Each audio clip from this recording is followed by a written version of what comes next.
Hello everyone, this is Swati Singh. Welcome to Shreeji classes. आज हम लोग क्वेश्चन नंबर 22 करेंगे। यहाँ पे चैप्टर 1 एक्सरसाइज है एनसीईआरटी की क्लास 12th की। जो हमारा क्वेश्चन है वो है कि एट 300 केल्विन 300 केल्विन पे हमारे पास 36 gram of glucose present in a litre, ये लीटर लिखा है। A liter of its solution has an osmotic pressure of 4.98 bar. If osmotic pressure of solution is 1.52 bar at same temperature, what would be its concentration? तो अगर बात osmotic pressure की हो तो हम फॉर्मूला लिखेंगे pi is equal to C R T. ठीक है, तो हमारे पास दो ऑस्मोटिक प्रेशर की वैल्यू लिखी है। एक हमारे पास पाई 1 है, एक हमारे पास पाई 2 है। ठीक है, पाई 1 क्या है? 4.98 बार। पाई 2 क्या है? 1.52 बार। ठीक है, C1 क्या है? C1 हमको निकालना पड़ेगा यहाँ पे, और C2 हमें फाइंड आउट करना है। ठीक है, तो ऐसा कौन सा फॉर्मूला हम यूज करेंगे? तो अगर ये हम देखें पाई बाय सी करते, पाई बाय सी करते, आर क्या है? कांस्टेंट है तो वो चेंज नहीं होगा। टी क्या है? हमारा 300 केल्विन है दोनों कंडीशन में। तो हम यहाँ लिखते हैं pi by C is equal to constant, लिख सकते हैं आसानी से। तो हम इसको ऐसे भी लिख सकते हैं pi 1 by C 1 is equal to pi 2 by C 2। ठीक है, तो हमें इस फॉर्मूले में अपना पाई 1 की वैल्यू, पाई 2 की वैल्यू, सी 1 की वैल्यू, सी 2 की वैल्यू रखनी है। सी 1 हमें फाइंड आउट करना पड़ेगा। सी 1 फाइंड आउट करने के लिए हमारे पास 36 ग्राम ऑफ ग्लूकोज दे रखा है। ठीक है, तो कंसेंट्रेशन क्या होता है? Number of moles upon volume. ठीक है, और वॉल्यूम हमारे पास क्या है? वॉल्यूम है हमारे पास 1 लीटर सॉल्यूशन का। ठीक है, तो हम आसानी से निकाल सकते हैं। तो यहां हम लिखेंगे number of moles of glucose, 36 gram of glucose के नंबर ऑफ मोल्स लिखने हैं अपॉन वॉल्यूम। तो number of moles of glucose क्या है? Mass upon molar mass. Glucose का फॉर्मूला क्या होता है? ग्लूकोज का जो फॉर्मूला है वो C6, ग्लूकोज अगर हम लिखें तो वो क्या है? C6H12O6। ठीक है, ये है हमारा फॉर्मूला। तो अगर हम इसका मोलर मास निकालें तो कितना होगा? 6 into 12 plus 12 into 1 plus 6 into 16, 72 plus 12 plus 96, तो ये हो जाएगा 180। 180 डिवाइडेड बाय वॉल्यूम 1 लीटर है,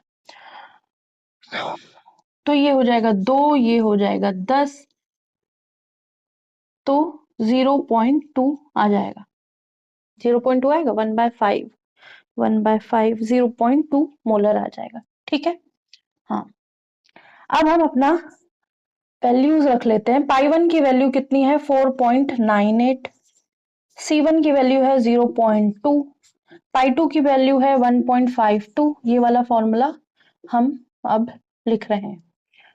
C2 हमें फाइंड आउट करना है, तो यहां से 2 0 हटा देते हैं दोनों साइड से।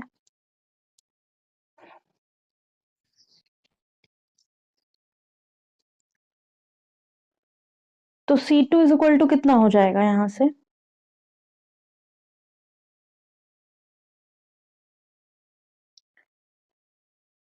C2 इज इक्वल टू हो जाएगा 152 इंटू 0.2 अपॉन 4.498।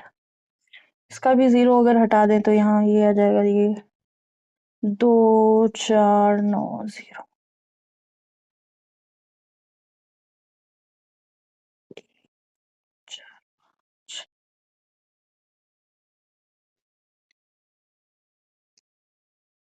अब इसको डिवाइड कर लेते हैं।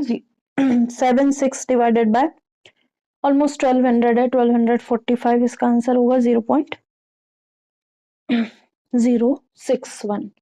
इसका आंसर होगा 0.061 मोलर। ठीक है, तो ये इजी सा क्वेश्चन था। यहाँ पे हमें 300 केल्विन पे 36 ग्राम ऑफ ग्लूकोज के जो प्रेजेंस है वो 1 लीटर में है। ठीक है, इस सॉल्यूशन का जो ऑस्मोटिक प्रेशर है वो 4.98 बार है। एक सॉल्यूशन और बनाया गया जिसका ऑस्मोटिक प्रेशर 1.52 बार है और उसको सेम टेम्परेचर पे रखा गया है। ठीक है, अब इस जो सॉल्यूशन है, पहला लाइन में जो सॉल्यूशन है उस सॉल्यूशन का और इस सॉल्यूशन का कंसंट्रेशन, इसमें तो कंसंट्रेशन हम निकाल लेंगे, इसका कंसंट्रेशन हमें निकालना है। ठीक है, दोनों का जो सॉल्यूशन फॉर्म हुआ है वो सेम टेम्परेचर पे हुआ। आर हमारा कांस्टेंट होता है, टी हमारा सेम है, तो pi by C is equal to constant हो गया, pi 1 by C 1 is equal to pi 2 by C 2 कर देंगे। डायरेक्ट यहाँ पे इस फॉर्मूले में इसको अलग से निकालने की जरूरत भी नहीं, डायरेक्ट यहाँ फॉर्मूले में आप लिख सकते हैं और अपना आंसर निकाल सकते हैं। तो अब ये समझ में आया होगा। नेक्स्ट क्वेश्चन की तरफ चलते हैं।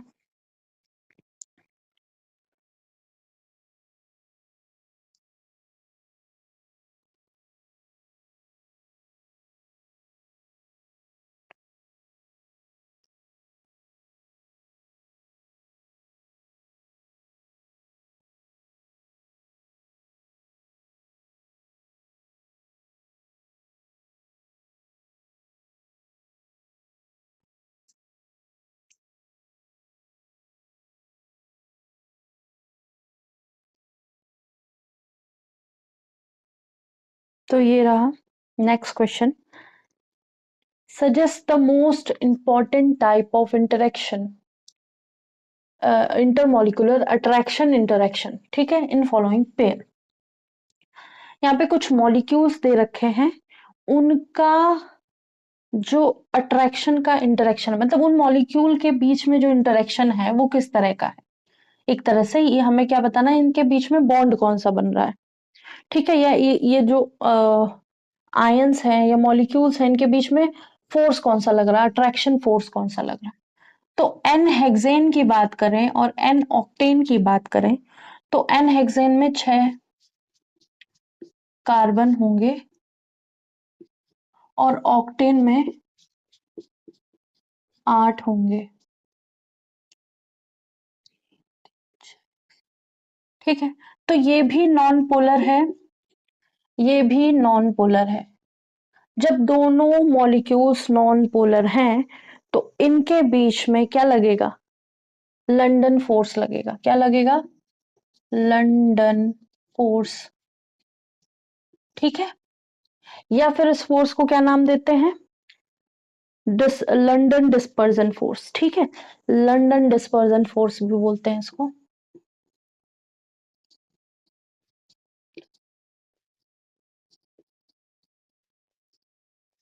ये हो गया हमारा पहला ऑप्शन। सेकंड में I2 के बारे में बात करी गई है, CCl4 के बारे में बात करी गई है। तो I2 नॉन पोलर है, CCl4 भी नॉन पोलर है, दोनों नॉन पोलर है। ठीक है, तो यहां पे भी क्या होगा, लंडन फोर्स ही लगेगा, लंडन डिस्पर्जन फोर्स। इसमें बहुत ज्यादा बताने की जरूरत नहीं है, लेकिन फिर भी हम कोशिश कर रहे हैं बताने की। अब NaClO4 की बात करेंगे तो ये आयनिक बिहेवियर दे रहा है। कैसा दे रहा है, आयनिक बिहेवियर। और ये कैसा बिहेवियर दे रहा है, वाटर हमारा पोलर नेचर का होता है। ठीक है, वाटर हमारा पोलर नेचर का होता है। ठीक है, तो हम यहाँ आयन देख रहे हैं, यहाँ पे डाइपोल देख रहे हैं। ठीक है, आयन देख रहे हैं, डाइपोल देख रहे हैं, तो हम क्या लिखेंगे, ion dipole interaction, ion dipole interaction. ठीक है, आयन डाइपोल इंटरेक्शन। अब बात आई मीथेनॉल की। मीथेनॉल का फॉर्मूला क्या होता है, CH3OH, और इथेनॉल का फॉर्मूला क्या होता है, C2H5OH। ठीक है, तो ये जो है और ये आपस में H बॉन्ड बना रहे होंगे, हाइड्रोजन बॉन्ड बना रहे होंगे, ठीक है। यहाँ का O यहाँ के H के साथ और यहाँ का O यहाँ के H के साथ H बॉन्ड बना रहा होगा, ठीक है। मिथेनॉल है, सॉरी मिथेनॉल है और एसेटोन है, ठीक है, एसेटोन है, इथेनॉल नहीं, एसेटोन है। मतलब यहाँ पे भी हाइड्रोजन बॉन्ड ही बनेगा, यहाँ पे एसेटोन करते क्वेश्चन कभी कभी हो जाता है। हाँ, तो मिथेनॉल क्या है, CH3OH, और एसेटोन क्या है, CH3CO CH3, ठीक है। तो ये जो C डबल बॉन्ड O है, ये क्या कर रहा होगा, इस वाले H के साथ H बॉन्ड बना रहा होगा। तो यहाँ पे बिटवीन द मॉलिक्यूल्स या इंटरमॉलिक्यूलर अट्रैक्शन इंटरेक्शन वो है H बॉन्ड है या H बॉन्डिंग है। एसेटो एसेटो नाइट्राइल और एसेटोन, ठीक है, एसेटोनाइट्रोल नाइट्राइल और एसेटोन दिया है। तो ये हाँ यहाँ पे हो गया, हाँ, तो यहाँ पे डाइपोल बन रहा है, यहाँ पे भी डाइपोल बनेगा, ठीक है, क्योंकि ये क्या है, पोलर नेचर का है। यहाँ पे भी दोनों पोलर नेचर के हैं, लेकिन यहाँ पे H बॉन्ड ज्यादा अच्छे से बनेगा। यहाँ पे क्या है, ये भी डाइपोल बना रहा है, यहाँ पे CN के बीच में क्या है, इलेक्ट्रोनेगेटिविटी डिफरेंस है, यहाँ पे क्या बनेगा, CH3 C double bond O CH3, यहाँ पे C और O के बीच में इलेक्ट्रोनेगेटिविटी डिफरेंस है, तो यहाँ पे जो होगा वो क्या होगा, पहले में भी डाइपोल है, दूसरे में भी डाइपोल है, तो dipole dipole interaction between intermolecular interaction between the molecules. तो intermolecular attraction interaction between molecules क्या है, इंटरमॉलिक्यूलर अट्रैक्शन इंटरेक्शन, यहाँ पे एन हेक्सेन एन ऑक्टेन की बात करें तो दोनों नॉन पोलर हैं, तो लंदन डिस्पर्जन फोर्स, यहाँ पे भी दोनों नॉन पोलर हैं, तो लंदन डिस्पर्जन फोर्स। यहाँ पे एक आयनिक है एक डाइपोल है, तो आयन डाइपोल इंटरेक्शन। यहाँ पे ये भी एक तरह से क्या कह सकते हैं, डाइपोल नेचर का है, ये भी डाइपोल नेचर का है, लेकिन इनके बीच में जो है इनके बीच में जो एच बॉन्डिंग है वो ज्यादा देखने को मिलेगी, जिसकी वजह से हमें इनके बीच में इंटरेक्शन बहुत अच्छा देखने को मिलेगा। एसिटोनाइट्राइल जो है वो डाइपोल नेचर का है, एसीटोन भी डाइपोल नेचर का है, तो यहाँ पे डाइपोल डाइपोल इंटरेक्शन हमको देखने को मिलेगा, ठीक है। अगर यहाँ पे H होता तो यहाँ का H यहाँ के उसके साथ H बॉन्डिंग बना लेता। तो होप सो ये क्वेश्चन समझ में आया होगा। नेक्स्ट क्वेश्चन की तरफ बढ़ते हैं, इसको नोट कर लीजिए।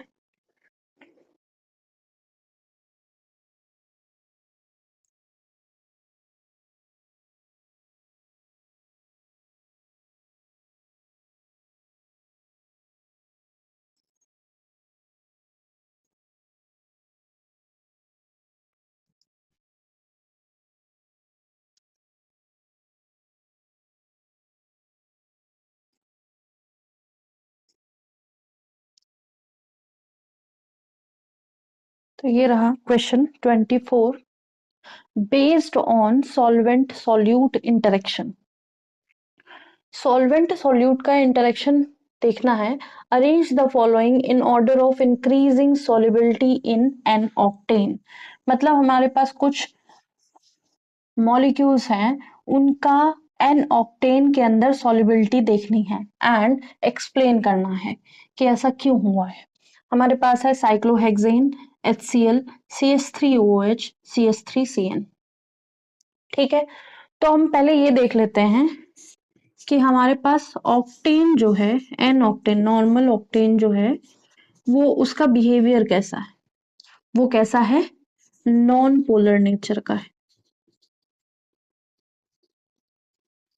नॉन पोलर नेचर का है, ठीक है। फिर हम बात करते हैं साइक्लो हेक्सेन, साइक्लोहेक्सेन भी नॉन पोलर है। ठीक है, अब हम बात करेंगे CH3OH की। तो CH3OH क्या है? CH3OH पोलर नेचर का भी है और यहाँ पे H बॉन्ड भी देखने को मिलेगा हमें। पोलर नेचर का भी है और साथ में H बॉन्ड भी देखने को मिल सकता है। ठीक है, अब अगर CH3CN या एसिटोनाइट्राइल की बात करें, CH3CN की बात करें तो यहाँ पोलर नेचर का है लेकिन कोई H बॉन्ड नहीं देखने को मिलेगा। ठीक है, अगर हम बात करें KCl की, तो KCl क्या है? आयनिक नेचर का है। तो आयनिक नेचर का जो होता है बहुत अच्छा बॉन्ड बना रहे होते हैं। ठीक है, तो आयनिक वाले जो होते हैं बहुत अच्छा बॉन्ड बना रहे होते हैं। हमारे पास जो सॉल्वेंट है, सॉल्वेंट जो है जो अपने अंदर घोलेगा चीजों को, वो नॉन पोलर नेचर का है। तो यहाँ पे कौन सी प्रॉपर्टी यूज करेंगे हम? यहाँ पे यूज करेंगे principle of like dissolves like. ठीक है, तो अब हम ये वाला प्रिंसिपल यूज कर रहे होंगे इस क्वेश्चन में। तो लाइक डिसॉल्व लाइक में अगर हम ऑर्डर में अरेंज करेंगे इन चारों को, तो सबसे पहले ऑक्टेन में जो डिसॉल्व होगा, इंक्रीजिंग ऑर्डर में लिखा ना ऑर्डर, हाँ ठीक है, तो हमारे पास ऐसे बना लेते, 1 2 3, जो सबसे ज्यादा डिसॉल्व हो रहा होगा इन ऑक्टेन, वो कौन है? वो होगा नॉन पोलर नेचर का, क्योंकि ये भी नॉन पोलर है, ये भी नॉन पोलर है, तो इसका नाम साइक्लोहेक्सेन है। ठीक है, इसके बाद ऐसा कौन सा है जिसके पास बहुत ज्यादा क्वालिटीज नहीं है? ठीक है, तो इसके बाद आ जाएगा ये एसेटोनाइट्राइल, एसेटोनाइट्राइल CH3CN। ठीक है, इसके बाद कौन आएगा? पोलर और H बॉन्ड वाला आएगा। ऐसा क्यों हो रहा होगा? क्योंकि आयनिक बॉन्ड जो है या आयनिक बिहेवियर वाले जो होते हैं ना, वो लीस्ट सॉल्युबल होंगे, लीस्ट सॉल्युबल होंगे, इनके बीच में इलेक्ट्रोस्टैटिक फोर्स ऑफ अट्रैक्शन होगा बिटवीन द मॉलिक्यूल, जिसकी वजह से ये एक दूसरे से बहुत अच्छे से पैक्ड होंगे। ठीक है, और इनके अंदर स्ट्रॉन्गर बॉन्ड होगा, तो ये कुछ भी इंटरेक्शन नहीं कर रहे होंगे किसके साथ? ऑक्टेन के साथ। यहाँ आ जाएगा CH3OH और यहाँ आ जाएगा KCl। तो नॉन पोलर के साथ बहुत अच्छे से मिक्स होगा, तो हाईली सॉल्युबल कौन है? साइक्लोहेक्सेन। उससे कम में एन CH3CN है, क्योंकि ये पोलर नेचर का तो है लेकिन इजिली ब्रेक डाउन कर सकता है। ठीक है, थोड़ा बहुत डिसॉल्व हो जाएगा। अब मिथेनॉल की बात करें तो मिथेनॉल पोलर नेचर का भी है, H बॉन्ड भी है। H बॉन्ड स्ट्रॉन्ग बॉन्ड होता है लेकिन आयनिक से ज्यादा स्ट्रॉन्ग नहीं होता है। पोलर बॉन्ड स्ट्रॉन्ग बॉन्ड होता है लेकिन आयनिक से बहुत ज्यादा स्ट्रॉन्ग नहीं होता है। तो सबसे ज्यादा स्ट्रॉन्गेस्ट बॉन्ड या हाईली लीस्ट सॉल्युबल कौन होगा? KCl होगा। उसके बाद ये थोड़ा बहुत सॉल्युबल हो सकता है। ठीक है, ये भी कुछ हद तक हो जाएगा, इससे ज्यादा ही होगा, और सबसे ज्यादा साइक्लोहेक्सेन। तो ये जो रिएक्शन है इसमें हम लिख सकते हैं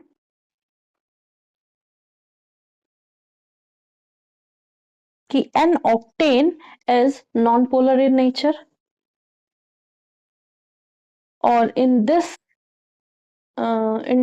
solvent solute interaction we work on principle of like dissolve like।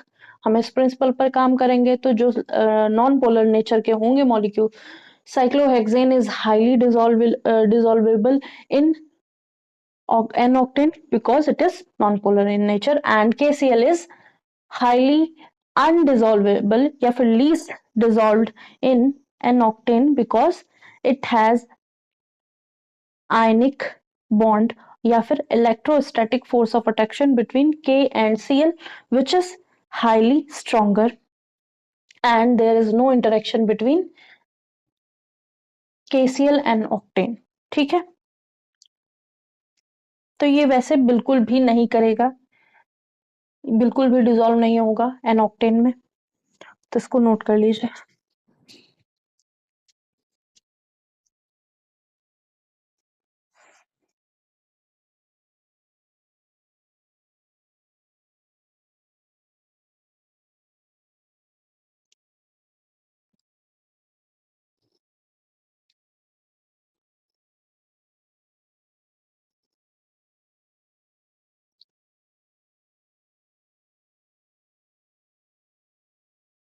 Hope so note कर लिया होगा।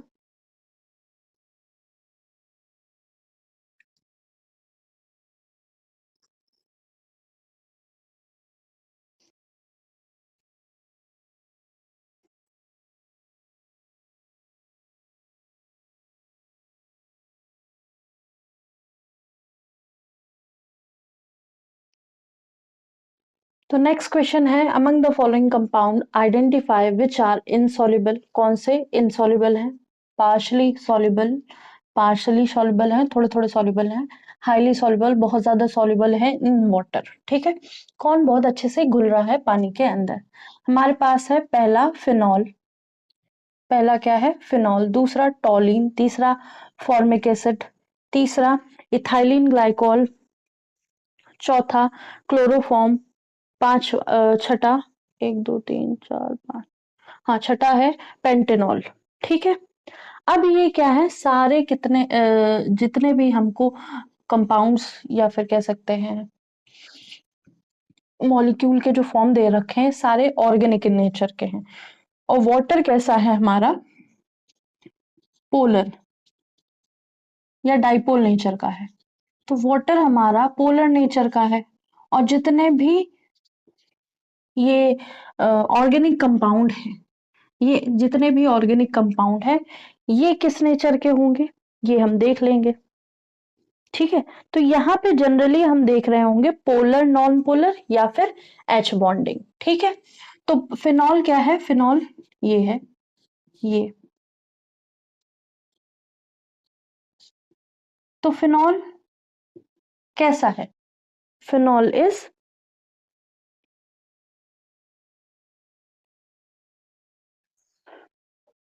कुछ ऐसा दिख रहा है कि थोड़ा थोड़ा इसमें पोलर नेचर है फिनॉल में। तो फिनॉल में थोड़ा सा पोलर नेचर है, तो हम इसको कह सकते हैं पार्शली सॉल्युबल इन वाटर।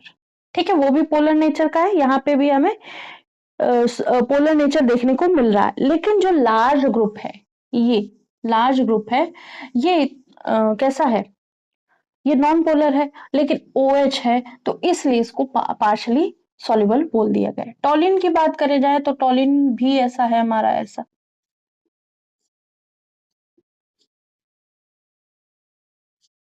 अब टॉलिन जब हम देखेंगे तब हम क्या देखेंगे? जो बिगर कंपाउंड है, जो बिगर कंपाउंड है वो कैसा है?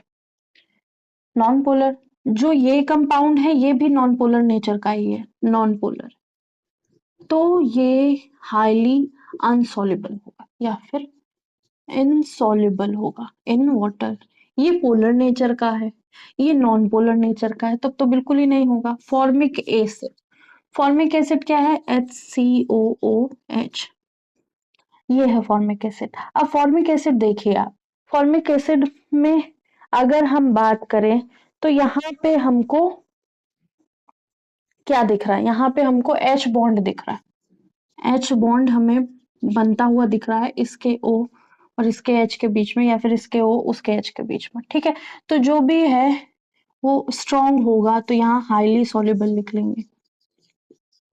या तो पोलर नेचर का हो या फिर कैसा हो, H बॉन्ड बना रहा हो। तो वाटर के साथ जो कंपाउंड आएगा और सॉल्युबल होगा वो पोलर नेचर का होना चाहिए, क्योंकि वाटर भी पोलर है, या फिर वो H बॉन्ड बनाना चाहिए। ठीक है, और इन दोनों में से कोई भी कर रहा है तो हाईली सॉल्युबल होगा। ठीक है, अब हम बात करेंगे इथाइलिन ग्लाइकॉल। इथाइलिन ग्लाइकॉल क्या होता है? ये होगा OH CH2 CH2OH, ये है इथाइलिन ग्लाइकॉल। ठीक है, तो यहाँ पे दो OH दिख रहे होंगे आपको, ये भी OH, ये भी OH, ये भी H बॉन्ड बना रहे होंगे, H बॉन्ड बना रहे होंगे तो हाईली सॉल्युबल इन वाटर होंगे ये भी। ठीक है, अब हम बात करेंगे क्लोरोफॉर्म की। क्लोरोफॉर्म कैसा नेचर का होता है? क्लोरोफॉर्म का फॉर्मूला अगर आएगा तो आपको समझ में आ जाएगा, CHCl3 फॉर्म जो है वो नॉन पोलर नेचर का होता है। ठीक है, और यहाँ पे कोई भी H बॉन्ड भी देखने को नहीं मिलेगा हमको वाटर के साथ। ठीक है, लेकिन ये क्या हो जाएगा, तो फिर ये इनसॉल्युबल इन नेचर हो जाएगा, इनसॉल्युबल इन नेचर। ना तो ये हमें पोलर दिख रहा है, ना ये हमें कैसा दिख रहा है, एच बॉन्ड बनाता हुआ दिख रहा है। अब हम बात करेंगे पेंटेनॉल की। पेंटेनॉल क्या है? इसका फॉर्मूला होगा C5H12 होना चाहिए 11 की जगह, और साथ में OH। तो यहाँ पे OH है और ये OH क्या बनाएगा, H बॉन्ड बनाएगा। H बॉन्ड बनाने वाले क्या होते हैं, हाईली सॉल्युबल। हाईली सॉल्युबल होगा, लेकिन बड़ा कंपाउंड तो ये है, तो इसको स्लाइटली सॉल्युबल में लाओ। ठीक है, इसको स्लाइटली सॉल्युबल में लाओ या पार्शियली इनसॉल्युबल। ठीक है,